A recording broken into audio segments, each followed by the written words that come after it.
Hello there, this is Misha Silin, an LSAT instructor for Blueprint LSAT Prep, here to do a sample question for you for moststrongly-supported.com.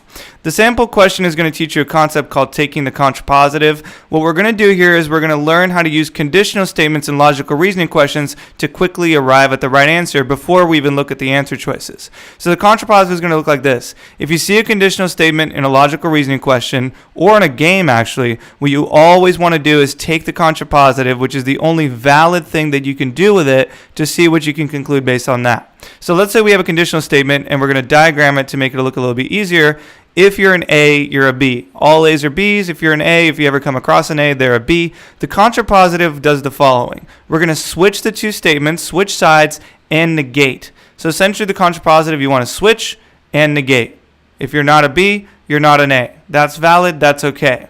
All right. If you're missing one of those two, that's a fallacy. We'll talk about that later. Essentially, another way you can look at it is if you're in Los Angeles, you live in California. True? True. Contrapositive would say if you don't live in California, you don't live in Los Angeles. Also true? Also true. So that's the logic we're basically dealing with. Now let's take a look at our sample question. And this sample question, by the way, is based on a real-life current event. See if you can figure it out. All right, first we're going to read the prompt, which poses the question. If the book's shocking conclusion is true, which one of the following is most strongly supported by the statements above? We call this a soft must be true question. We're basically going to look to find some sort of conclusion based on the little paragraph that we're about to read. So we'll tag this as a soft must be true question using our blueprint terminology. Let's see what we got. All right, here's our little paragraph. Recently, a famous, well-known sports writer published his latest book, Legends or Frauds? Wow. Thousands of hours of research went into coming up with the book's shocking conclusion. And remember, we're going to say the shocking conclusion is true because that's what the prompt asks us to do above. If a professional athlete has never taken performance-enhancing drugs, his or her personal trainer will not hesitate in talking to the FBI. Now, as a Blueprint instructor and as a former Blueprint student, that statement jumps out at me immediately. Why? Because it starts with the letter if. And when it starts with the letter if, that's a good indication of a conditional statement. So we're going to go ahead and diagram this conditional statement over to the right. If you haven't taken performance-enhancing drugs, your trainer will talk to the FBI.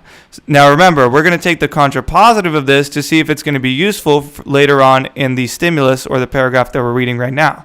So remember, for the contrapositive, we're going to go ahead and switch sides and then negate what wasn't negated before. So the negation on performance-enhancing drugs cancels out, and we are going to negate the trainer talking. So the contrapositive, like that right down there, says if the trainer doesn't talk to the FBI, the person actually might be taking performance-enhancing drugs. And right there, the art department of Blueprint has given you a visual representation of an athlete who has taken so many performance-enhancing drugs that he's either going to kill someone with that club or he's going to send the ball like 1,000 yards just way over the hole into another golf course. Well done. Well done. All right, so now we want to apply this contrapositive to the stimulus or the paragraph that we're reading. Let's keep reading below that conditional statement. It says baseball legend Larry Monds, remember, fictional new question that we've created for you, has been accused of taking massive amounts of anabolic steroids, an illicit performance enhancer. Last but not least, we're told that his trainer was jailed for contempt after refusing to speak to federal agents. Now, if we look at the initial conditional statement, this doesn't really seem to apply. But if we look at our contrapositive, remember, Larry Monds' trainer is in jail for not talking to federal agents. So we know if the trainer isn't talking to the feds, actually the athlete might be taking performance-enhancing drugs. So what are we looking for in the answer choices? Larry Monds, unfortunately, might be juicing. All right. Taking a look at the answer choices, you might see the right answer right now, which is awesome. That's what we want to do on the LSAT every time. But let's go through some of the wrong ones. Answer choice A says Larry Monds' trainer supplied Larry with anabolic steroids.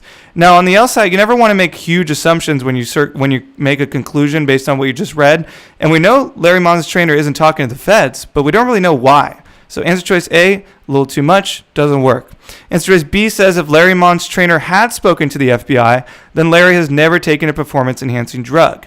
If you notice, what B does is it takes our conditional statement and literally just flips it, but then forgets to negate. And remember, if you do one but not the other, you don't have the contrapositive. Answer choice B is called the converse. That's a fallacy. It's never the right answer.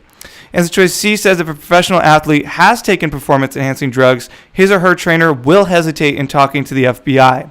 And what answer choice C does is it negates both terms in the conditional statement, but it doesn't reverse them. So B reverses but doesn't negate, C negates but doesn't reverse. C is called the inverse fallacy, also doesn't work as the right answer. And when you diagram a lot like you do in the Blueprint course, you spot those right away.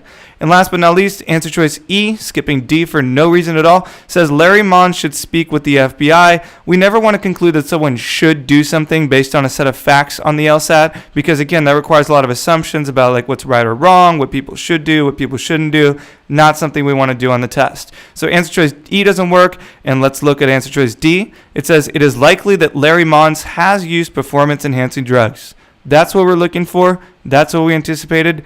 D's our answer, thanks to the contrapositive and thanks to spotting that conditional statement in the question. All right, so hopefully that was a useful little exercise for you. Remember, if you look for conditional statements in stimuli or the little paragraphs that you read on the test, always try to take the contrapositive to see if that can help you out. All right, well, have a good day, and remember, fictional question, completely made up, not about anyone in real life, completely figment of your imagination if you think so. And remember to always go to blueprintprep.com and moststrongly supported.com for your LSAT needs. Have a good one out there.